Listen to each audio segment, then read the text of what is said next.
প্রিয় দর্শক, আমি এই মুহূর্তে আলোক দিয়া মুন্সিবাড়িতে চলে এসেছি। আমরা জানার জন্য চেষ্টা করব এই এলাকারই যিনি মাতাব্বর বা সর্দার অনেকে বলেন।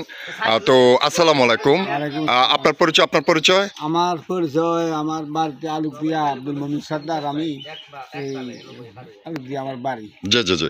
আচ্ছা, এই মুন্নি আক্তার যে মারা গিয়েছে, আমরা গত কিছুদিন আগে যতটুকু জানতে পেরেছি যে পাশে দিয়ে মারা গিয়েছে, এর পেছনের রহস্যটা কি একটু আপনি যদি... হ্যাঁ, আমি একটু সামান্য ফিসিতে বলতে চাই। জি জি জি। যে বিশ্বদ্বার তো মারা গেছে গত সোমবারে। আমি মুন্নিরে এবং মুন্নির আম্মারে এবং ওই যে মেয়ের মাইয়ার ননসের জামাই এবং ননস এবং ননসের শ্বশুর টশুর আমি বলছিলাম আমাদের বাড়িতে। জি জি। মুন্নির জিজ্ঞাসা করলাম যে তোমার ব্যাপারটা তুমি বড় জায়গার কাছে তুই প্রজাটা আমার তাদের বাড়িতে আমার শাশুড়ি আমার বেশি খারাপ। শাশুড়ি আমারে এই খুব গালাগালি করে, মারামারি করে। আমারে আবার ওই কোমরের ব্যথা, হাড়দি ব্যথা হয়ে গেছে। আমি কাম না করতে হইলে আমার এই লাঠি উস্তে দেয়, আমার সোয়ার দেয়, ধাক্কা দেয়, আমার গালাগালি করে। আমার এই ব্যবহারে আমার এবং আমার মা বাবারে গালাগালি করে। আমার মা বাপ বলে মুসি মা বেদপ মা খান কি এই সেই এগুলো বলে। এখন আমি কিভাবে যাই এখানে? এখানে আমি কিভাবে যাই? মানে অর্থাৎ আপনি সালিসের মাধ্যমে সালিসি করে তারপরে বুঝিয়ে সুঝিয়ে ওইখানে আবার পাঠিয়েছেন। আমার মা বাবার গালাগালি সহ্য হয়। আমার দু একটা খাবার সোয়ার দেয়, অসুবিধা নাই। কিন্তু আমার মা বাবার গালাগালি করে। তারপরে বললাম আমি, দেখো একটা কাম করো, তোমার স্বামীও আবার তোমার বলছি দিতে একটা কাম করো, কোনো দরবারে একটা মেয়ে স্বামী স্ত্রীর একটা বেদল ভাঙে না। তোমরা একটা কাম করো, তুমি ওই বেড়াও বউ ভাইব, তুমিও স্বামী ভাইবা, কিন্তু তোমার নাতিনটা কেউ হইব। এই কথা বলা আমি একটা তুমি যাও, তারা সংসার করে বাঁচবো, তুমি যাও এখানে, এই কথা বলছি। আর ওই মনির শ্বশুর আমাকে বলছিল ভাইয়া কী ব্যাপার মাইয়া আইয়া না কা আমি জিজ্ঞাসা করা চাই। মনির শ্বশুরে ও রহমান। আচ্ছা, এই বিষয়ে মানে তাদের পারিবারিক সমস্যা মিট করে আপনারা ওইখানে পাঠাইছেন। পাঠানোর পর পরের দিনে শোনেন যে বুধবারে ভাড়াইছি।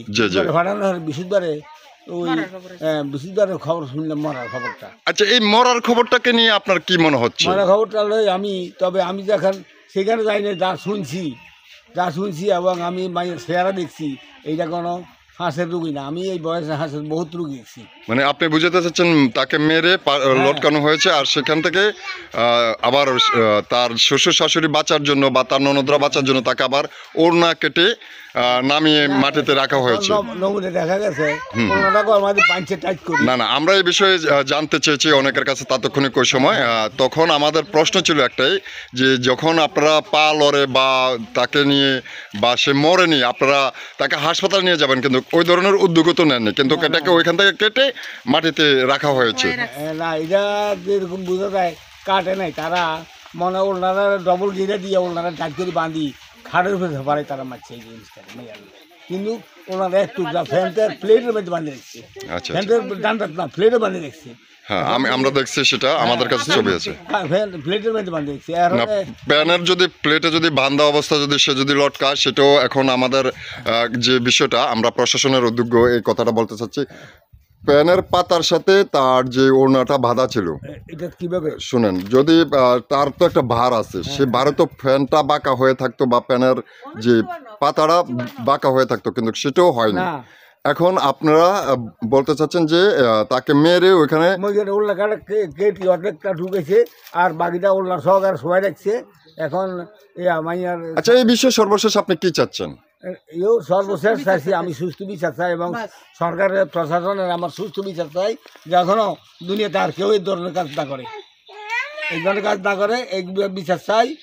এই দেশের হরহ চলছে এইভাবে বহুত দিকে এই সমস্ত ঘটনা, তবে সামনের দিকে